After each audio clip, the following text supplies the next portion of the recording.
in bocca, finisce qua. Inter 4, Atalanta 0, li abbiamo demoliti, abbiamo demolito anche loro. E adesso, Simo, dobbiamo dirlo, la capolista se ne va adesso, diciamolo ad alta voce, la capolista se ne va, la capolista se ne va. 4-0, terza partita consecutiva con 4 gol segnati, è un dominio totale. Abbiamo tolto anche l'asterisco, non possono dirci più nulla. Anche l'asterisco se ne va, più 12 sulla Juventus. È un Inter dominante, è un Interstellar, verrebbe da dire, per quello che sta combinando e per come abbiamo demolito anche, ci presentavano questa Atalanta come la squadra più in forma. Tatticamente è stata forse la squadra più organizzata, più preparata che abbiamo incontrato. L'abbiamo spazzata via con un secco 4-0, mai in discussione. Se ne va la capolista, se ne va l'asterisco.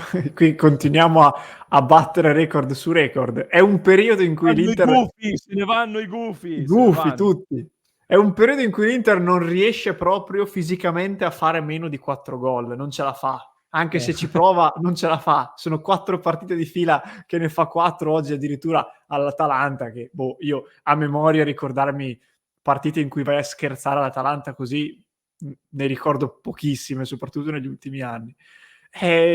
Io quando si dice ho finito gli aggettivi, ho finito le parole, in questo caso è letteralmente così. Cos'altro possiamo aggiungere? O andiamo nel delirio, e allora abbiamo meravigliosi esempi di deliri collettivi nei confronti dell'Inter che non andrò a seguire, altrimenti alzo le mani. Speriamo che la capolista se ne sia andata definitivamente, ma se andiamo avanti così la vedo difficile che non sia così. Siamo seri, Simo. Facevamo dei conti, per perdere questo scudetto da ora in poi devi avere una media punti da Napoli di Garcia, che ha portato all'esonero di Garcia.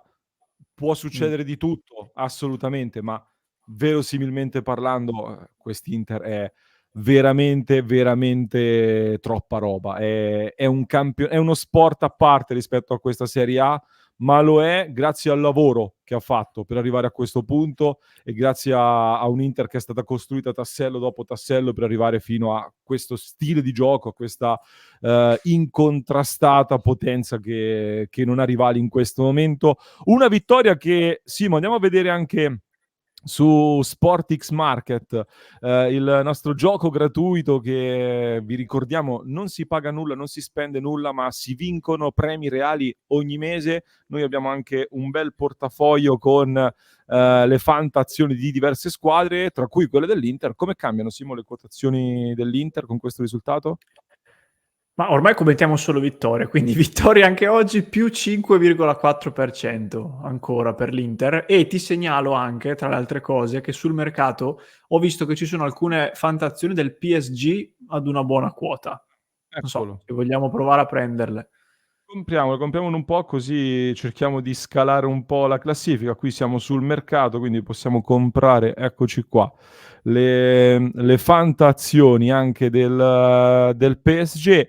Le compriamo live. Io vi mando anche il link in chat per chi ci sta seguendo in diretta, se vi volete iscrivere gratis a SportX Market. Per chi ci ascolta invece in differita, trovate il link in descrizione anche per chi ci ascolta in podcast. E tornando a noi, Simo, che vogliamo dire?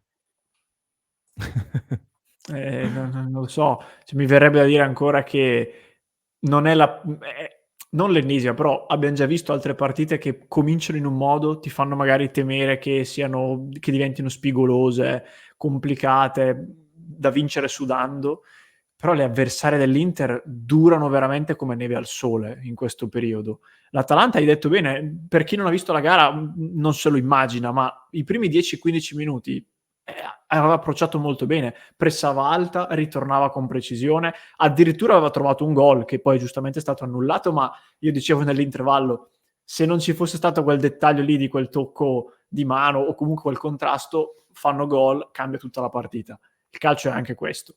Al di là di questi primi 15 minuti, l'Atalanta poi comincia a subire alcune delle classiche folate dell'Inter che si completano con il primo gol, E da lì in poi cambia completamente registro e la gara, come spesso è capitato recentemente, si è chiusa intorno al poco prima dell'ora di gioco. Non a livello di risultato, ma quasi, perché lì veramente l'Inter ammazza l'avversario in meno di un'ora. Le partite dell'Inter oggi durano meno di un'ora, molto semplicemente.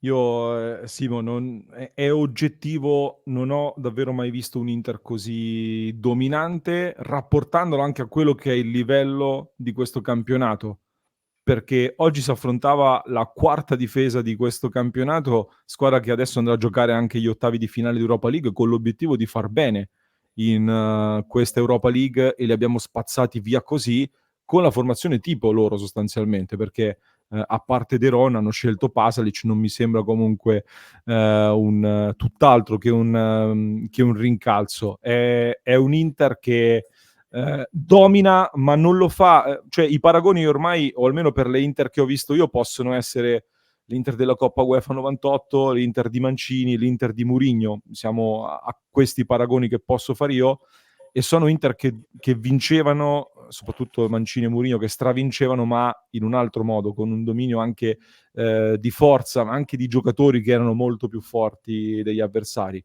Questo è un Inter che oggi abbiamo rivisto situazioni di gioco in cui l'Atalanta ci pressava in 7 e allora De Vrij partiva, Pavard partiva, Bastoni andava a sovraccaricare il centrocampo, e allora si tornava indietro a costruire con, a un certo punto c'erano Mkhitaryan a sinistra, Darmian a destra e Aslani centrale. Si era di nuovo ribaltato tutto, l'Atalanta ha perso i riferimenti, 2 passaggi e siamo arrivati in porta.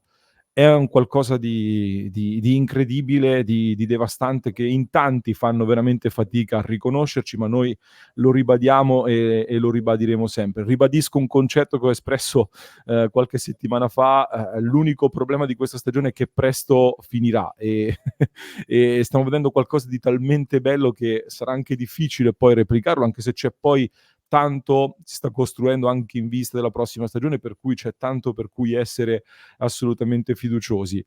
Si era parlato di un Inter che, vabbè, però la seconda parte di stagione calerà, però a gennaio Inzaghi crolla, però adesso non è crollato a gennaio, crollerà a febbraio. 11 vittorie su 11 partite nel 2024, ragazzi, ma di che stiamo parlando? 11 su 11, 69 punti a questo punto della stagione, stiamo andando ancora meglio del Napoli dell'anno scorso, e stiamo spazzando via delle rivali come il Milan, che ha fatto il terzo punteggio della propria storia, e lo vediamo ormai a meno 16. Quanto stanno? Nemmeno li vediamo più ormai. La partita contro la Roma, Simo, ci ha cucito la strisciolina verde, e la partita contro l'Atalanta stasera ci cuce la strisciolina bianca, evidentemente. Beh, direi di sì. E più volte abbiamo fatto nel corso di questi mesi dei paragoni con il passato che si stanno risolvendo tutti nel bene di questa Inter. Qualche volta fa, non mi ricordo a seguito di quale partita, forse sì, di Inter-Juventus, che veniva anche più o meno la stessa data del famoso derby di Giroud. Lì abbiamo detto si chiude il cerchio e quindi chiudiamo definitivamente anche questi paragoni con il passato che diventano anche stucchevoli alla lunga. E sono d'accordo. Oggi c'è un ultimissimo legame, l'asterisco. L'asterisco di Bologna che ci condanna anche in modo quasi ci prende quasi in giro per come arriva quel gol con l'errore di Radu. Oggi arrivavamo tutti a questo asterisco con molta più serenità, perché era un bonus, non era l'ultima ancora a cui aggrapparsi come invece 2 anni fa. A prescindere da quello, nel dubbio, bonus o non bonus, 4 per anche oggi. Ragazzi, sta diventando noioso. Mi consigliate dei titoli di libri che magari per le prossime partite mi porto qui dal 60esimo, leggo un po', perché diventa noioso, cioè l'ultima mezz'ora è veramente così. Adesso leggo i commenti, però Simo, troviamo anche una nota negativa, se vogliamo, a questa partita. Purtroppo dal punto di vista fisico qualche problema è subentrato, nel senso che Frattesi entra e segna. Tra l'altro anche qua si parla tanto di Frattesi, un giocatore che ha un feeling con il gol che non andrebbe mai discusso per come sta andando. Entra, segna, e poi si fa male, purtroppo un problema muscolare.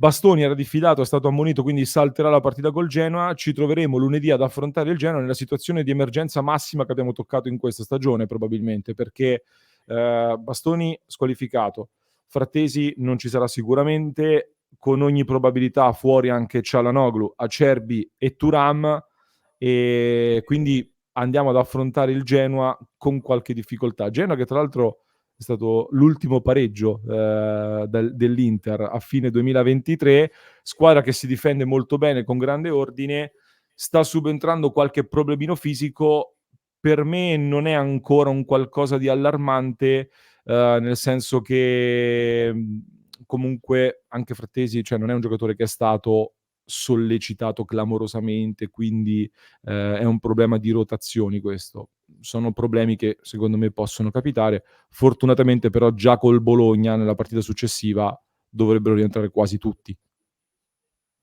Sì, è per questo che anch'io condivido di non allarmarsi. La classifica obiettivamente ora è estremamente positiva. Una parte di questi problemi stanno già per rientrare. È un peccato sicuramente averli. Il Genoa rimane una squadra sulla carta ostica.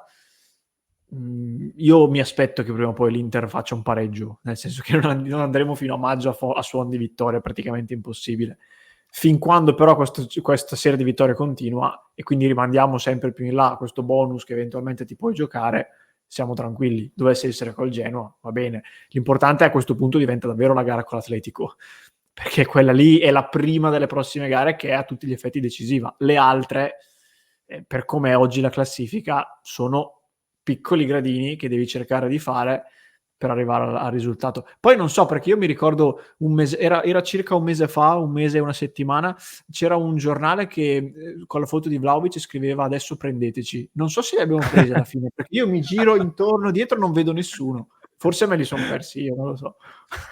Presi per il sedere probabilmente. Grazie De Pica Pica, ha tolto l'asterisco e forza Inter. Grazie come sempre per il grande sostegno. Grazie mille De Pica Pica. Grazie José. Chiamate Al Sastre.